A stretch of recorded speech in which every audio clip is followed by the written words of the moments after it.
Welcome to mastermind of GK. एक बार फिर से आप लोग का स्वागत है मास्टरमाइंड ऑफ जीके में। आज इस वीडियो में फ्रेंड्स 100 प्रश्नों का फुल प्रैक्टिस सेट देखेंगे जो आपका 14 मार्च और 21 मार्च का बिहार कांस्टेबल का एग्जाम होने वाला है, उसके लिए काफ़ी महत्वपूर्ण है। तो पूरा प्रैक्टिस सेट आप जरूर देखें। फ्रेंड्स, वीडियो के नीचे डिस्क्रिप्शन में वेबसाइट का लिंक दिया हुआ है, वहाँ पर जाकर के बहुत सारा प्रैक्टिस सेट आप देख सकते हैं। जीके जीएस का और हिंदी का प्रैक्टिस सेट आपको मिल जाएगा फ्री ऑफ कॉस्ट। साथ ही फ्रेंड्स, मेरा टेलीग्राम ग्रुप का लिंक भी नीचे दिया हुआ है, जिसपे इंपॉर्टेंट पीडीएफ आप लोग को प्रोवाइड कराया जाता है। तो आप टेलीग्राम ग्रुप भी अवश्य ज्वाइन कर लें। ठीक है फ्रेंड्स, तो इसमें 100 प्रश्न है। तो इसमें आपका जो मैथ का सेक्शन है फ्रेंड्स, उसका मैं अलग से सोल्यूशन दूंगा। बाकी आपका हिंदी, अंग्रेजी, सामान्य ज्ञान, सामान्य विज्ञान सभी को हम लोग देखेंगे। रिक्वेस्ट है फ्रेंड्स कि अभी तक चैनल को सब्सक्राइब नहीं किए तो चैनल को सब्सक्राइब कर बेल आइकन को जरूर दबा दें, ताकि महत्वपूर्ण वीडियो का नोटिफिकेशन समय से मिलता रहे। तो चलिए फटाफट वीडियो को शुरू करते हैं। आप लोग गेस करते चलिएगा फ्रेंड्स, जब तक मैं प्रश्न पढ़ता हूँ आप लोग इसका आंसर, राइट आंसर गेस करिएगा। सवाल नंबर 1 है, आगरा शहर की स्थापना किसने की थी? फटाफट गेस करिए, आगरा शहर की स्थापना किसने की थी? राइट आंसर हो जाएगा option number B, Sikandar Lodi ने की थी। सवाल नंबर 2 को देखें। सवाल नंबर 2 है, निम्नलिखित में से कौन से वर्ष ब्रिटिश इंडिया कंपनी, कौन से वर्ष British east India company Bharat में स्थापित हुई थी? तो ब्रिटिश ईस्ट इंडिया कंपनी की स्थापना भारत में कभी थी? 2 का राइट आंसर क्या हो जाएगा? ऑप्शन नंबर सी, 1600 ईस्वी में आपकी हुई थी। सवाल नंबर 3 को देखें कि महोदयपुरम के चेरा साम्राज्य को स्थापित किया गया था कौन सी शताब्दी में? महोदयपुरम के चेरा साम्राज्य को स्थापित किया गया था आपका कौन सी शताब्दी में? तो 9वीं शताब्दी में। ऑप्शन नंबर डी इसका करेक्ट आंसर हो जाएगा। सवाल नंबर 4 को देखें, नागालैंड के वर्तमान मुख्यमंत्री कौन है? तो अभी जो नागालैंड के वर्तमान मुख्यमंत्री हैं आपको नेफ्यू रियो है। ऑप्शन नंबर बी इसका करेक्ट आंसर हो जाएगा। चलिए सवाल नंबर 5 को देखते हैं। सवाल नंबर 5 है, ग्रेट बैकवर्ड वर्ड काउंटी, ठीक है, जीबीबीसी 2017 रिपोर्ट के मुताबिक भारत की पक्षी प्रजातियों का सबसे अधिक प्रतिशत किस राज्य में है?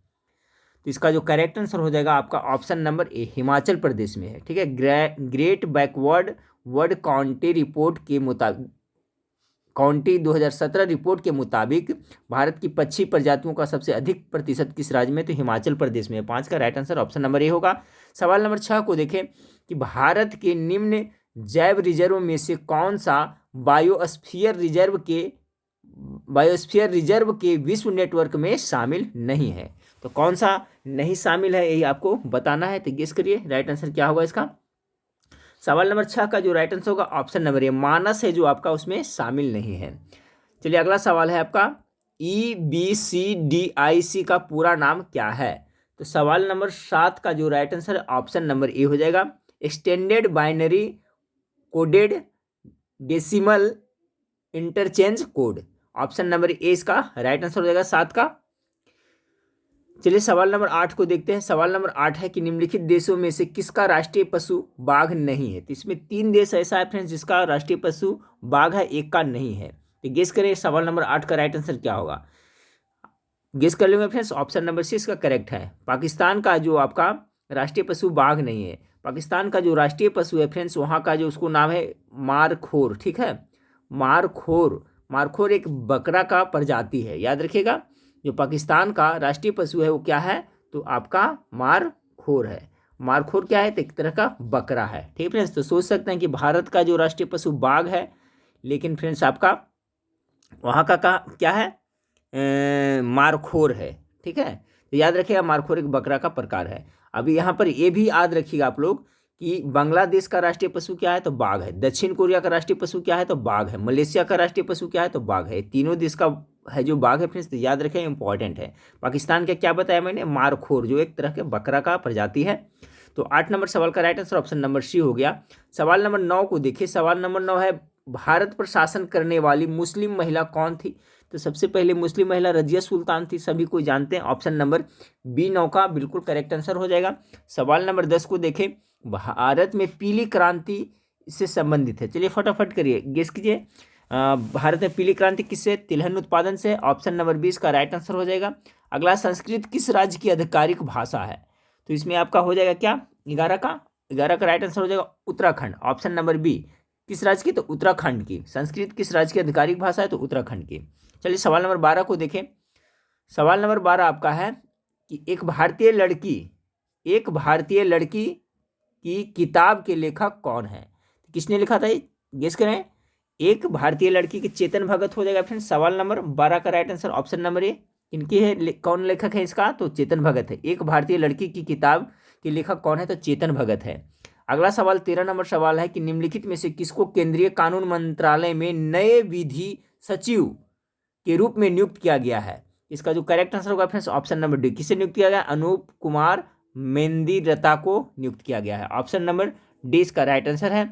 सवाल नंबर 14 को देखें कि रक्षा मंत्री राजनाथ सिंह ने 41वें डायरेक्टर्स कॉन्फ्रेंस का उद्घाटन कहाँ किया?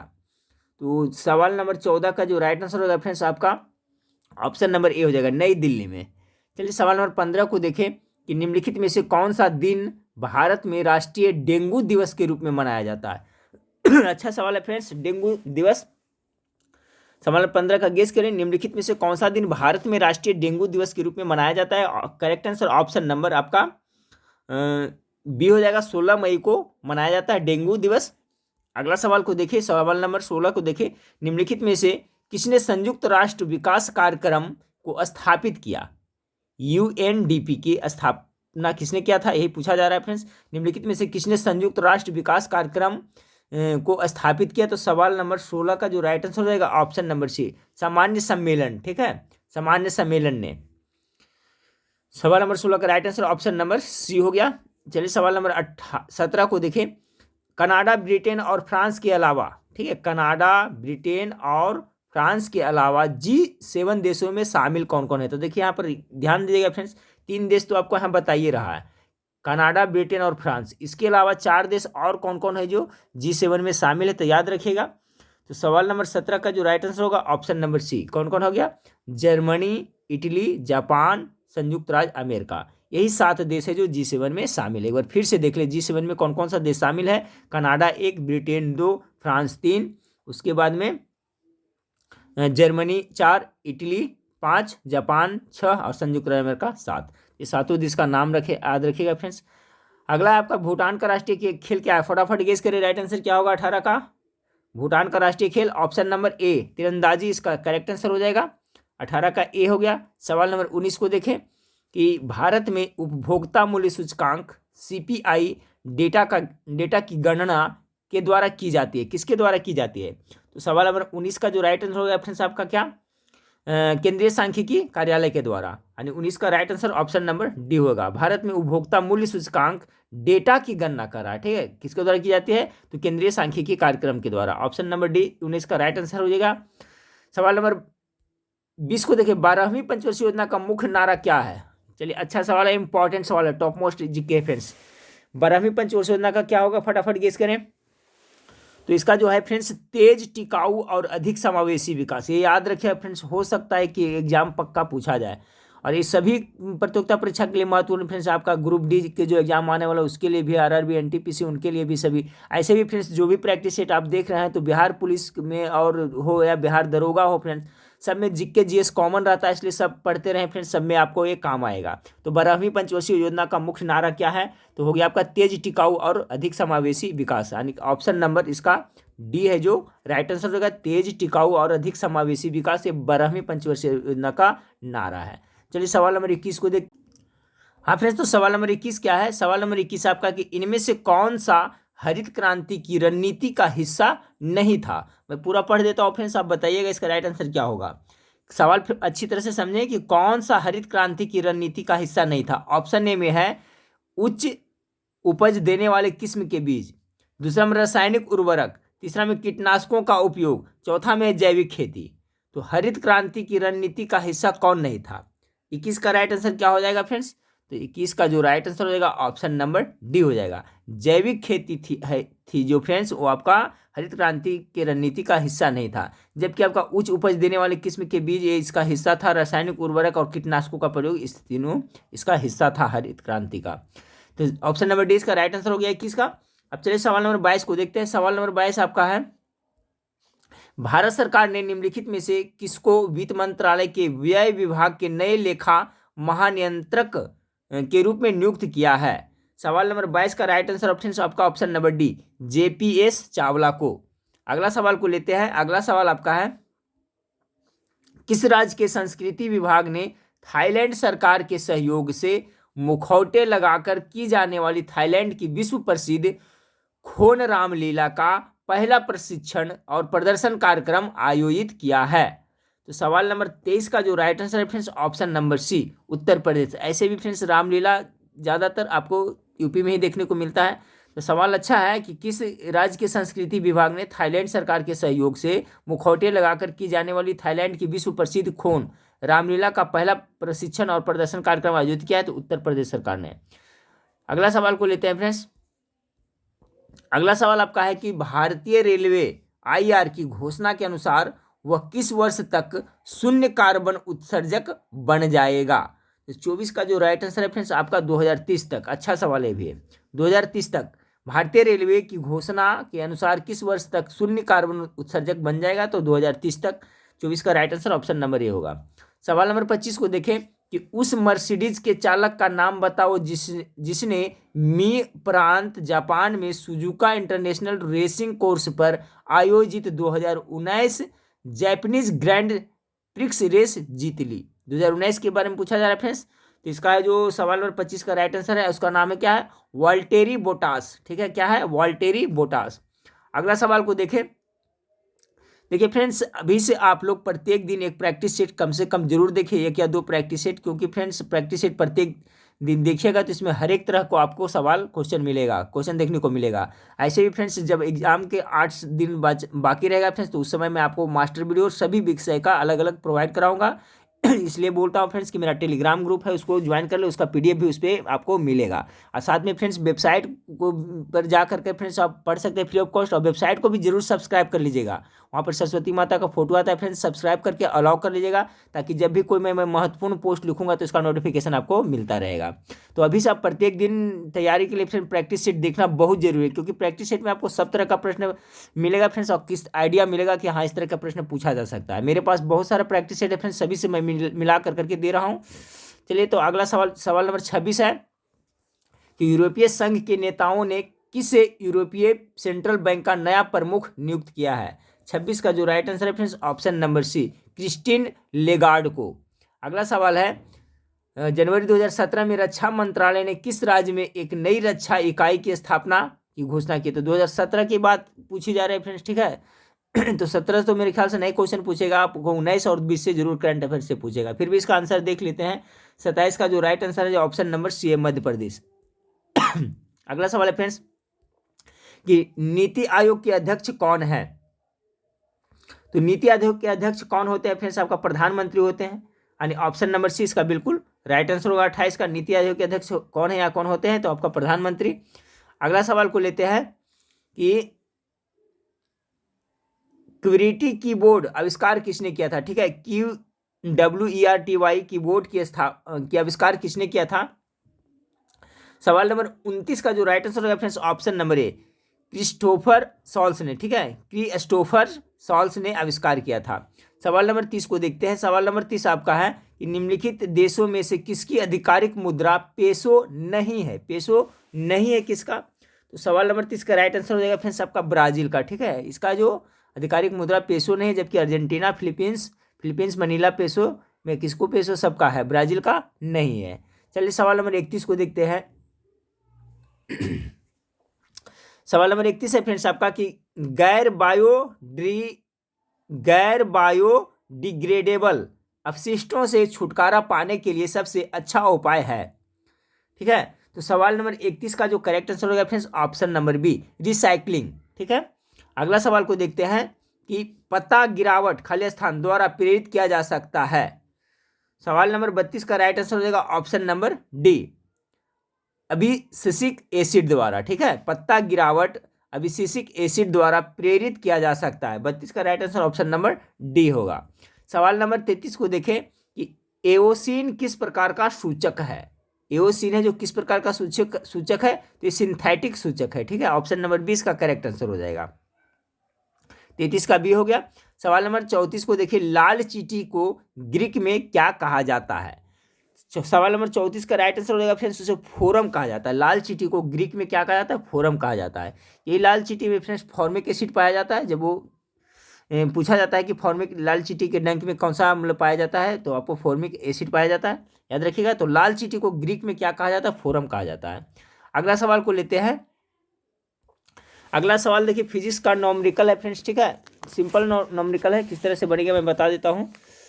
कह रहा है फ्रेंड्स कि अगर 220 वोल्ट पीडी को 44 ओम का प्रतिरोध इलेक्ट्रिक हीटर पर लगाया जाए तो इसमें से कितना करंट आएगा, ठीक है। करंट कितना आएगा, यानी कि आपको क्या पूछा जा रहा है फ्रेंड्स, आपको विद्युत धारा के बारे में पूछा जा रहा है। तो जैसा कि आप लोग को पता है फ्रेंड्स, फार्मूला ओम का जो नियम होता है, ठीक है, ओम के नियम से फार्मूला क्या होता है, भी बराबर क्या होता है, आई आर होता है, ठीक है। भी बराबर आई आर है। तो आपको देखिए यहाँ पर वोल्ट दिया हुआ है, ठीक है, और उसके बाद में आर यानी प्रतिरोध भी दिया है, आई पूछा जा रहा है, विद्युत धारा पूछा जा रहा है। तो यही फार्मूला से बन जाएगा फ्रेंड्स, भी बराबर कितना होता है, आई आर होता है।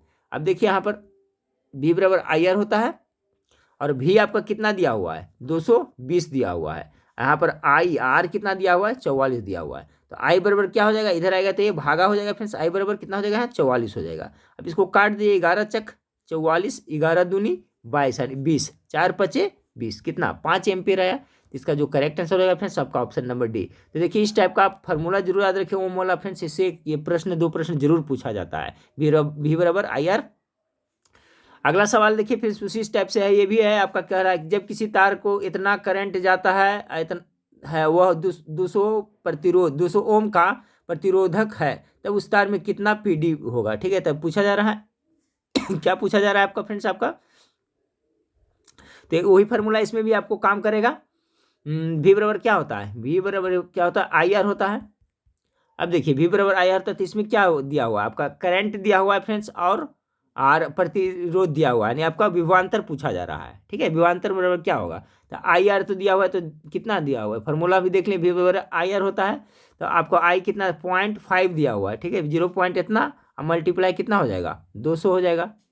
तो इसको करेगा तो ये दशमलव को हटाएगा फ्रेंड्स, यहाँ कितना हो जाएगा, 10 हो जाएगा, 100 से काट दे, 25 100 हो जाएगा, यानी कितना हो जाएगा इसका विभवांतर 100 वोल्ट हो जाएगा, यानी ऑप्शन नंबर सी इसका करेक्ट आंसर होगा 36 का। तो देखिए इस टाइप का प्रश्न पूछा जाता है, इसलिए आप जरूर याद रखिए। सवाल नंबर 37 को देखिए, सवाल नंबर 37 क्या है, निम्नलिखित श्रृंखला संयोजन में कौन सा पर्याप्त अस्थायी है। 37 का जो राइट आंसर हो जाएगा ऑप्शन नंबर ए, करंट। निम्नलिखित श्रृंखला संयोजन में कौन सा पर्याप्त अस्थायी है, तो करंट। सवाल नंबर 37 का right answer option number A हो जाएगा। सवाल नंबर 38 को देखें कि रक्त के द्रव मैट्रिक्स को क्या कहते हैं, 38 का प्लाज्मा कहा जाता है। रक्त के द्रव मैट्रिक्स को क्या कहते हैं, प्लाज्मा कहा जाता है। बहुत अच्छा सवाल है फ्रेंड्स, इसको याद कर ले, एक बार फिर से सुन लें कि रक्त के द्रव मैट्रिक्स को क्या कहा जाता है, तो आपका प्लाज्मा कहा जाता है। ऑप्शन नंबर डी 38 का राइट आंसर होगा। चलिए सवाल नंबर 39 को देखिए। सवाल नंबर 39 है कि उत्सर्जन की प्रक्रिया से जुड़े अंगों को कहा जाता है, क्या कहा जाता है। 39 का राइट आंसर हो जैसे निकास अंग कहा जाता है, option number A correct answer होगा। अगला सवाल को देखते हैं फ्रेंड्स, लिम्फ वाहिकाओं को कहा जाता है, क्या कहा जाता है। सवाल नंबर 40 का राइट आंसर हो जाएगा आपका ऑप्शन नंबर सी हो जाएगा। यहाँ पर देखिए थोड़ा सा धुंधला दिख रहा है, लिम्फ वाहिकाओं का क्या कहा जाता है, तो लेम्फिटिक्स कहा जाता है, ठीक है, लेम्फिटिक्स यहाँ पर लिखा हुआ है। चलिए सवाल नंबर 41 को देखें। 40 का सी हो गया। 41 का प्रकाश संश्लेषण में डार्क रिएक्शन को इसलिए कहा जाता है क्योंकि, प्रकाश संश्लेषण में डार्क रिएक्शन को इसलिए कहा जाता है कि क्योंकि 41 का जो right answer option number A, इसमें प्रकाश ऊर्जा की आवश्यकता नहीं होती है। प्रकाश संश्लेषण में डार्क रिएक्शन को इसलिए कहा जाता है कि क्योंकि इसमें प्रकाश ऊर्जा की आवश्यकता नहीं होती है। 41 का right answer option number A है। चलिए सवाल नंबर 42 को देखते हैं फ्रेंड्स। सवाल नंबर 42 है, 24 वोल्ट का पीडी एक कंडक्टर पर लागू होता है, वर्तमान के माध्यम में यह इतना एम्पियर है, कंडक्टर का प्रतिरोध है। तो देखिए फ्रेंड्स अब सिंपल है, अभी जो फार्मूला बताए थे हम लोग, क्या बताए थे, भी बराबर क्या होता है, आई आर होता है। ये फार्मूला पर सेट करेगा तो बन जाएगा। अब देखिए यहाँ वोल्ट कितना दिया हुआ है, 24 दिया हुआ है, और एम्पियर कितना दिया है, तो इसको तरह से बना लीजिए। भी बराबर तो कितना होगा, 24 यहाँ हो गया, भी बराबर आई आर होता है। आई पर आई आपको दिया हुआ है कितना, 24 दिया हुआ है, एक मिनट, इतना हो गया 24, इतना इक्वल टू हो गया आपका 0.5 24 यहाँ पर आर हो जाएगा। अब इसको इधर करेंगे फ्रेंड्स तो कितना आ जाएगा, यहाँ पर बट्टा में आ जाएगा और ये दशमलव करेगा तो ऊपर कितना इतना हो जाएगा। तो ये क्या है, 24 से 24 करने 100 हो जाएगा, 100 ओम इसका आ जाएगा। देखिए तीन टाइप का, एक ही टाइप का दिया था फ्रेंड्स, तीन तरह का मैथ इंपॉर्टेंट है। तो ऑप्शन नंबर ए इसका राइट आंसर होगा। समझ गए होंगे मेरे ख्याल से फ्रेंड्स। वी बराबर क्या होता है, आई आर होता है फार्मूला, ठीक है, ओम के नियम से। तो वी बराबर आई आर होता है। तो इसमें देखिए वोल्ट 24 दिया हुआ था और एक आपका एम्पियर भी दिया हुआ था, ठीक है, करंट भी दिया हुआ था। तो आर आपका प्रतिरोध निकालना था, तो इधर से बन जाएगा ये। चलिए सवाल नंबर 43 को देखते हैं कि एक सामान्य मानवीय आंख के लिए विशिष्ट दृष्टि की दूरी लगभग होती है। सवाल नंबर 43 का क्या होगा, तो 25 सेंटीमीटर सबको पता होगा मेरे ख्याल से फ्रेंड्स। 43 का क्या होगा, right answer option number B होगा। इसको यही क्वेश्चन को इस तरह से पूछा जाता है कि देखने की स्पष्ट न्यूनतम दूरी कितनी होनी चाहिए होती है, तो 25 सेंटीमीटर होती है, वही बात है। अगला सवाल है आपका कि सजीव खाली स्थान के जैविक घटक को बनाते हैं। 44 का क्या होगा, सजीव जीव मंडल के जैविक घटक को बनाते हैं। 44 का right answer option number B होगा। अगला सवाल को देखते हैं कि रेडॉक्स यह एक प्रक्रिया है जिसमें, रेडॉक्स में क्या होता है। 45 का जो राइट आंसर होगा ऑप्शन नंबर डी। रेडॉक्स एक प्रक्रिया है जिसमें ऑक्सीकरण और कटौती एक साथ होते हैं। सवाल नंबर 45 का राइट आंसर हो गया फ्रेंड्स ऑप्शन नंबर डी। चलिए सवाल नंबर 46 को देखते हैं। सवाल नंबर 46 आपका है कि ज्वेलरी में इस्तेमाल कार्बन का एलोरोटर कौन सा है। तो चलिए 46 का कॉमन सेंस की बात है फ्रेंड्स, बताएं क्या होगा। कह रहा है ज्वेलरी में इस्तेमाल कार्बन का एलोरोटर कौन सा है, तो क्या हो जाएगा, हीरा हो जाएगा, कार्बन का ही अप्रूफ है ना, यानी ऑप्शन नंबर सी इसका बिल्कुल राइट आंसर हो जाएगा। चलिए अगला है आपका सवाल, छोटे बाल द्रव में कंपन की वजह से हट जाते हैं। छोटे बाल द्रव में कंपन की वजह से हट जाते हैं। 47 का दे रहा है फ्रेंड्स, कर्णावर्त के कारण, ठीक है, कर्णावर्त, यानी ऑप्शन नंबर डी इसका दे रहा है। चलिए अगला सवाल है, भोजन नलिका की अनावश्यक तरंगों जैसी गति को कहते हैं, क्या कहते हैं। 48 का, तो उसको क्रमांकन कहते हैं। ये देखिए बहुत इंपॉर्टेंट सवाल है, पूछा जाता है कि भोजन नलिका की अनावश्यक तरंगों जैसी गति को क्या कहते हैं, तो क्रमांकन कहते हैं। ऑप्शन नंबर ए इसका राइट आंसर हो जाएगा। चलिए अगला सवाल को देखते हैं कि विशेष प्रकार के जल में जीवित रह सकने वाली जलीय जानवरों की प्रकृति इसका विश्लेषण करके निर्धारित की जाती है। किसका विश्लेषण कर करके, 49 का राइट आंसर हो जाएगा आपका पीएच। विशेष प्रकार के जल में जीवित रह सकने वाली जलीय जानवरों की प्रकृति इस विश्लेषण करके निर्धारित की जाती है, तो उसका पीएच मान देख कर करके जल का कितना है उससे पता चलता है फ्रेंड्स। पीएच स्केल का खोज किसने किया था फ्रेंड्स, तो सोरेनसन ने किया था, याद रखिएगा, वही पूछा जाता है। सवाल नंबर 50 को देखें कि एक ही प्रजाति के सूक्ष्म जीव जो कि संजीव है और एक ही काल खंड में पुनः प्रजनन करते हैं, उन्हें यह कहते हैं, क्या कहते हैं। 50 का राइट आंसर है उसे प्रोप्यूलेशन कहते हैं। अगला सवाल है आपका हिंदी से, उल्लास के लिए सही संधि विच्छेद को चुनिए। क्या होगा फ्रेंड्स, फटाफट गेस करते चलेगा। तो 51 नंबर सवाल का क्या होगा, उत्जोड़ लाश हो जाएगा, यानी ऑप्शन नंबर 20 का करेक्ट आंसर है। सवाल नंबर 52 को देखिए, तन मन धन का सामासिक विग्रह निम्नलिखित में से कौन सा है। तन मन धन का सामासिक विग्रह कौन सा है। 52 का राइट आंसर हो जाएगा तन मन और धन, ठीक है, इस तरह से तन मन एक साथ रहेगा और धन, इसका है सामासिक विग्रह। तन मन धन का सामासिक विग्रह, तन मन और धन, ऑप्शन नंबर ए इसका राइट आंसर है। अगला फ्रेंड्स, निह उपसर्ग से बना शब्द निम्नलिखित में से कौन सा है। अच्छा सवाल है, बहुत अच्छा सवाल है। तो 53 का क्या हो जाएगा, निवारण, ठीक है, निवारण इस तरह से, यानी इसमें आपका निह उपसर्ग लगा हुआ है, ठीक है, निवारण। इसका जब संधि विच्छेद करेगा फ्रेंड्स तो निह जो वारण होगा, ठीक है, तो यहाँ पर आपका ऑप्शन नंबर सी इसका बिल्कुल राइट आंसर हो जाएगा। सवाल नंबर 54 को देखें, अकल का दुश्मन मुहावरे का अर्थ निम्नलिखित विकल्पों में से कौन सा है। अकल का दुश्मन क्या होता है, 54 का मूर्ख को कहा जाता है अकल का दुश्मन, ऑप्शन नंबर सी इसका बिल्कुल राइट आंसर होगा। चलिए सवाल नंबर 55 को देखते हैं कि तार सप्तक के पहले कवि थे। तार सप्तक के पहले कवि कौन थे 55 का, तो Muktibodh, option number 1 correct answer होगा। चलिए सवाल नंबर 56 को देखते हैं कि अंधेरे बंद कमरे तथा अंतराल नामक उपन्यास किसकी रचना है। अंधेरे बंद कमरे और अंतराल नामक उपन्यास के रचनाकार के बारे में पूछा जा रहा है। 56 का जो करेक्ट आंसर हो जाएगा ऑप्शन नंबर मोहन राकेश के द्वारा लिखा गया है। अगला सवाल देखिए कि महानता का शुद्ध रूप निम्नलिखित में से कौन सा है। महानता, महानता का शुद्ध रूप निम्नलिखित में से कौन सा है। सवाल नंबर 57 का जो राइट आंसर फ्रेंड्स महता, ठीक है, महानता है महता शुद्ध रूप है। देखिए इस टाइप का सवाल पूछा गया है कि महानता का शुद्ध रूप निम्नलिखित में से कौन सा है, तो महता। चलिए अगला देखते हैं, फूल के लिए सही पर्यायवाची वाले शब्द की पंक्ति को चुनिए। तो किसको किसको कहते हैं फ्रेंड्स, गेस करें। 58 का आपका हो जाएगा ऑप्शन नंबर सी। पुष्प मतलब फूल होता है, कुसुम मतलब भी फूल होता है, प्रसून मतलब भी फूल होता है, ऑप्शन नंबर सी इसका करेक्ट आंसर है।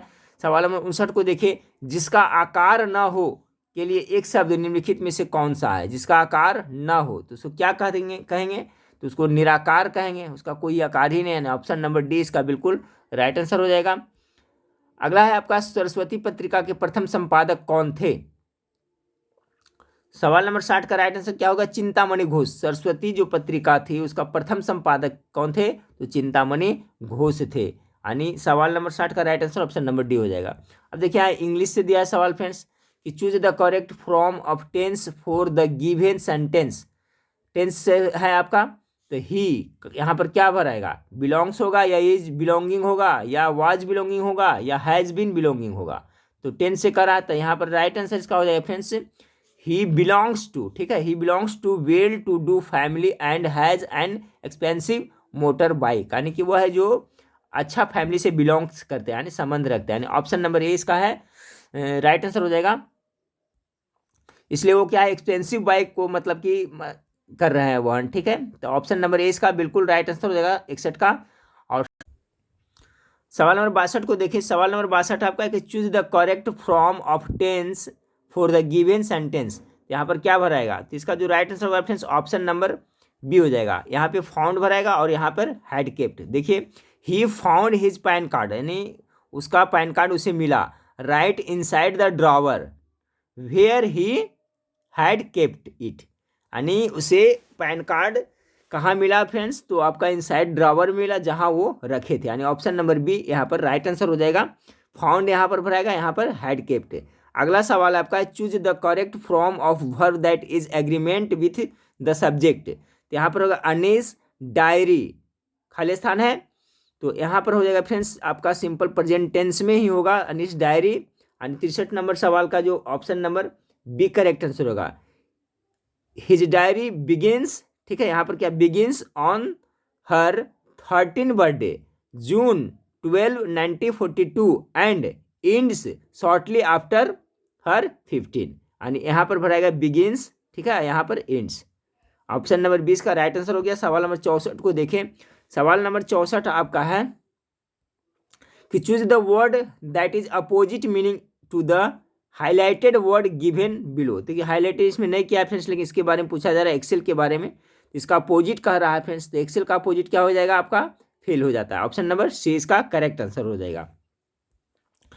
अगला सवाल को लेते हैं। अगला सवाल 65 नंबर सवाल है कि choose the appropriate preposition for the given sentence. Preposition कर रहा है तो आवर लाइव्स, ठीक है, अपन lives, our lives have been completely changed. यहाँ पर क्या भराएगा, तो 65 का आपका हो जाएगा friends right answer option number B कि our lives have been completely change with the invention of the telephone, ठीक है। यहाँ पर क्या भरेगा, विथ भराएगा फ्रेंड्स, यहाँ पर ऑफ भराएगा। तो ऑप्शन नंबर 20 का करेक्ट आंसर हो गया 65 का। अब चलिए सवाल नंबर 66 को देखते हैं। सवाल नंबर 66 आपका है कि choose the option with the appropriate punctuation inserted in the given sentence. तो क्या कर रहा है यहाँ पर कि Milton one of the greatest English poet was blind. तो जो सवाल नंबर 66 है फ्रेंड्स, इसका right answer option number D हो जाएगा। Milton one of the greatest English poet was blind. चलिए सवाल नंबर 67 को देखें। Choose the appropriate articles for the given sentence. Article कर रहा है फ्रेंड्स, यहाँ पर क्या भराएगा, 67 का भराएगा फ्रेंड्स। यहाँ पर ऑप्शन नंबर 20 का करेक्ट है। A new carpet was laid out in the drawing room today. यानी यहाँ पर ए भराएगा और यहाँ पर द भराएगा, ठीक है। ऑप्शन नंबर 20 का राइट आंसर। चलिए सवाल नंबर 68 को देखते हैं। Complete the sentence choosing the correct prefix students prefix कह रहा है, यानी आपको उपसर्ग चुनने के लिए कह रहा है। The student have a tendency to behavior, कौन सा यहाँ पर होगा तो मिसबिहेवियर ड्यूरिंग एग्जाम्स। ठीक है फ्रेंड्स, क्या यहाँ पर क्या आपको प्रीफिक्स चुनाएगा तो मिस होगा, मिसबिहेवियर। कह रहा है स्टूडेंट्स हैव टेंडेंसी, यानी कि विद्यार्थियों लोग की प्रवृत्ति होती है कि क्लास के एग्जाम के दौरान क्या करते हैं, वो लोग मिसबिहेव करते हैं। ठीक है, यहाँ पर ऑप्शन नंबर ए इसका राइट आंसर हो जाएगा। अगला सवाल है आपका कि choose the option the best transforms the sentence into it's passive voice. Who broke the glass pen, इसका आपको पैसिव वॉइस में इसमें चुनना है। तो 69 का राइट आंसर हो जाएगा option number C, by whom was the glass pen broken. तो एक्टिव से पैसिव चुनने का रहा था friends, option number C correct answer हो गया। चलिए सवाल नंबर 70 को देखते हैं। Choose the option the best transformers the sentence into its active voice. ठीक है, एक्टिव वॉइस में तो the instruction should be followed by all students.